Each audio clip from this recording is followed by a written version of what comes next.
पंचम अध्याय। अर्जुन ने श्री कृष्ण भगवान से पूछा, हे श्री कृष्ण भगवान जी, कर्मों का त्याग, संन्यास और कर्म योग निश्चय कर कहो, जिसमें मेरा कल्याण हो। अर्जुन का प्रश्न सुन श्री कृष्ण भगवान बोले, संन्यास योग और कर्म योग यहाँ दोनों कल्याण के दाता है। इसमें संन्यास के निमित्त कर्म को त्यागना उचित नहीं। कर्म करना अर्थात कर्म योग श्रेष्ठ है, और जो प्राणी ज्ञान की इस बात को समझने वाला सन्यासी है वहाँ हर्ष शोक से रहित है। हे महाबहु अर्जुन, ऐसा जो निर्द्वंद है वहाँ इस लोक में जन्म रूपी बंधनों से छूट जाता है।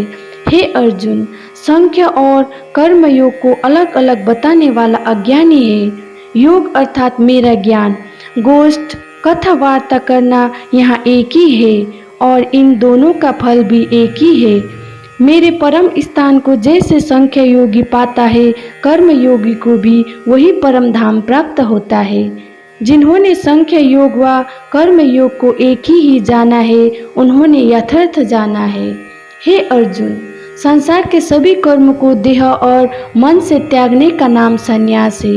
हे महाबहु अर्जुन, ब्रह्म योग में जुड़े बिना यहाँ संन्यास पाना कठिन है। जब स्मरण के साथ जुड़ जाता है तब वहाँ स्वयं ही संसार के सब सुखों की बात भूल जाता है। इसी का नाम संन्यास है। स्मरण योग के साथ जुड़ा मुनीश्वर शीघ्र ही पर ब्रह्म को प्राप्त होता है। निष्काम भाव से अनासक्त होकर कर्म करने वाला निर्मल आत्मा प्राणी इंद्रियों और भूत को वश में करके सभी प्राणियों की आत्मा में परमात्मा ब्रह्म का एक ही भाव अनुभव करके कर्म करता हुआ भी कर्म में लिप्त नहीं होते। क्या वह समझता है कि जो आत्मा है वह कुछ नहीं करता। नेत्र देखते हैं, कर्ण श्रवण करते हैं, नासिका सूंघती है, जीवा स्वाद लेती है, सांस आते जाते हैं, हाथ पकड़ते छोड़ते हैं, पाँव चलते हैं, निखिम नेत्र के लगते हैं, देह सोती जागती है, और यहाँ समझने की ये सभी इंद्रियाएं अपने अपने विषयों में बरतती है। और मैं जो आत्माराम हूँ, मैं अकर्ता हूँ, इन सब से अलग हूँ। जो इस भांति आत्मा को समझे और इंद्रियों से कर्म करे, उस पुरुष को किसी कर्म किए का दोष नहीं। जैसे जल में कमल निर्लेप और न्यारा है, वैसे ही वहाँ पुरुष भी वासना से न्यारा है।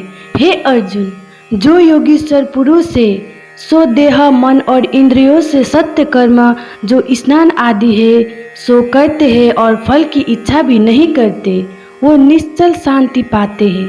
जो किसी कामना के निमित्त ऐसा कर्म करते हैं वो बंधनों को प्राप्त होते हैं। हे अर्जुन, अब यहाँ सुन कि सदा सुखी कौन है। जो प्राणी आत्मा के साथ जुड़ा है और किसी इंद्रियों का उद्यम नहीं उठाता, अर्थात जो इंद्रियों के वश में नहीं है, वहाँ सदा सुखी रहता है। अब यहाँ सुन कि मैं कैसा हूँ। मैं संसार को उपजता हूँ, मेरी माया का यहाँ स्वभाव है। यहाँ सारा संसार माया का खेल है और मुझे इस संसार से कोई प्रयोजन नहीं है। मैं ना किसी से पाप कराता हूँ और ना पुण्य कराता हूँ, बल्कि अज्ञानी जीव स्वयं मोहित होते हैं और पाप करते हैं। जो मुझ ईश्वर को न्यारा निर्लेप समझते हैं, उन्हें कभी अज्ञान नहीं उपजता है। जैसे सूर्य के लिए अंधकार का कोई महत्व नहीं, इसी भांति ज्ञानी जन भी निर्लेप है। तथा बुद्धि ममा आत्मा निश्चल निज घर सोए, सब कील बीस उतारे ज्ञान कर बोध जन्म ना होए। अति अडोल और चेतना सब जाने प्रभु सोए, सबसे बढ़ते सो प्रभु सबसे न्यारा सोए। ध्यान रूप गुरु ज्ञान कर आवर ना पिखेहु कोय, मनुआ निश्चल बुद्धि थी अपने आप सु होए। श्वास श्वास समृत रहा आत्मा राम सुचित, शरण एक ही पकड़ तू दृढ़ बीत रखो मीत। तन धन तुम्हारा मन तू ही मोह नहीं सब तोया, ऐसा निश्चल दृढ़ कर बिघ्ना ना लागे कोया। मुझे न्यारा और निर्लेप समझकर मेरे में ही जो प्रीति लगाए और मेरी शरण में आकर जिसका रोम रोम मुझ में रमा हो, मुझे ऐसा जानकर जो मुझे भजता है। हे अर्जुन, मेरा वहाँ भक्त मेरे अविनाशी परम पद को प्राप्त होता है। अब यहाँ सुन, जिसने ब्रह्मा के घर में जन्म लिया हो, विद्या में भी अपूर्ण ना हो और उसे जन्म का गर्व अहंकार भी ना हो, सबसे नम्रता रखे, जो साधु ब्रह्मा गौ हाथी श्वान अर्थात कुत्ता और चंडाल ऊंच नीच सबको एक ही समान समझता है, ऐसा समदृष्टि पंडित कहलाता है। उसे तू सब बंधनों से मुक्त हुआ जान। ऐसी जिसकी ब्रह्म दृष्टि हो और जो भली वस्तु पाकर प्रसन्न नहीं होता और अप्रिय वस्तु पाकर शोक नहीं करता, ऐसा स्थिर बुद्धि ज्ञानी ब्रह्म को जानने वाला, जिनके हृदय में कुछ अज्ञान नहीं, जिसने इंद्रियों के सुखों को भुला दिया है और आत्मा के सुख में ही जो मग्न रहता है। हे कुंती नंदन अर्जुन, जिसकी आत्मा ब्रह्म योग के साथ जुड़ी हुई है, उसने ही अविनाशी सुख को पाया है और भोगों का सुख अंतवंत है। अतः वे विषय भोगों को त्याग कर आत्मा का सुख भोगते हैं। वे इंद्रियों के भोगों में नहीं रमते। इंद्रियों के भोग तो दुखों को उपजने वाले हैं। जो कर्म फलों को परमेश्वर को समर्पित करके आसक्ति रहित होकर अपना कर्म करता है, वहाँ पाप कर्म से उसी प्रकार अप्रभावित रहता है, जिस प्रकार कमल पत्र को जल छू नहीं पाता, कर्ता ही कर्म फलों को भोगता है। ईश्वर को अर्पित कर्म जीव को कर्तापन से मुक्त कर देते हैं, इसलिए भक्त कर्म फलों से असंग रहता है। गाय हो, हाथी हो या इंसान हो, नीच हो या ऊंच हो या सावन हो, देख समदृष्टि से कहलाएगा, ब्रह्म ज्ञानी वहाँ पुरुष हर्षाएगा।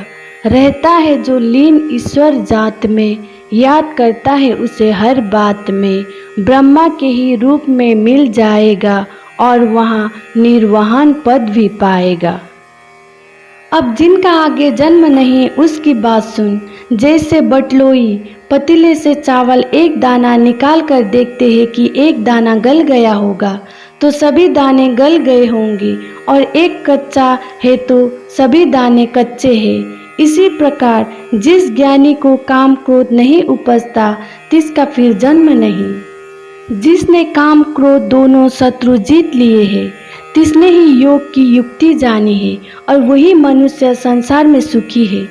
उसे काम क्रोध क्यों नहीं उपजता? यहाँ सुन, जो योगी आत्मा सुख से ही सुखी, अंतरात्मा के आनंद से आनंदित और अंतर्ज्योति से ही प्रकाशित है, वहाँ ब्रह्म रूप होकर ब्रह्म निर्वाण को प्राप्त होता है।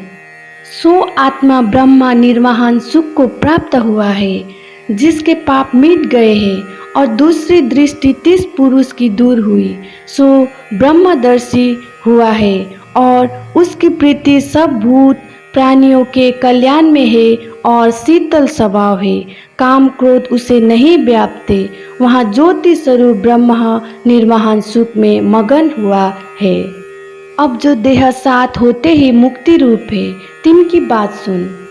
जिनकी बाहर की इंद्रियाएं विषयों से वर्ज रखी है और नेत्रों से त्रिकुटी का ध्यान कर प्राणवायु ऊपर की ओर, समान वायु तले की इकट्ठी कर नासिका विषय लगाई है, और जीत लिया है जन्म जिसने, ना ही किसी वस्तु की इच्छा है, और जो निडर है तथा क्रोध भी नहीं करता, ऐसा जो मेरा भक्त है, सो जीवन मुक्त कहलाता है। अब मेरी बात सुन, हे अर्जुन। कई कोट लोग योग पाने के निमित्त योग पाने के लिए यज्ञ करते हैं, और कई कोट लोग तपस्या करते हैं और यज्ञ भी करते हैं। सो उन यज्ञ और तपस्या के भोक्ता भी वे आप हैं, और सब लोगों का ईश्वर और सब भूत प्राणियों का मित्र ऐसा जो प्रभु है। जो कई ऐसा जाने कि श्री कृष्ण भगवान जी ऐसे हैं, वो परम सुख को प्राप्त होते हैं, परम सुख को पाते हैं।